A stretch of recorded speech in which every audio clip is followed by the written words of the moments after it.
case. How would you describe your leadership philosophy, and what are your responsibilities as CEO in terms of running the company? So I think any CEO only has three jobs, three responsibilities.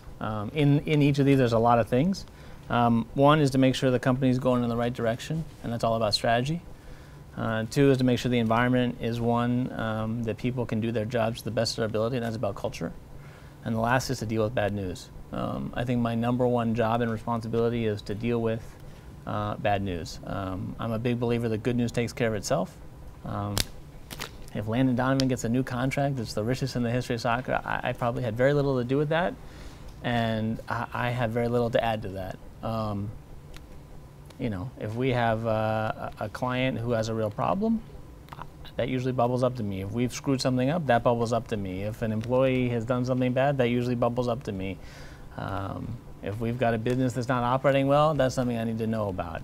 And I think, look, human nature, so in life, right, whether it's in school, whether it's with your parents, whether it's with your partner, is to avoid bad news, right? I mean, people don't like to deal with problems. They don't like to deal with bad news. Most people like to stick their heads in the sand and hope it goes away.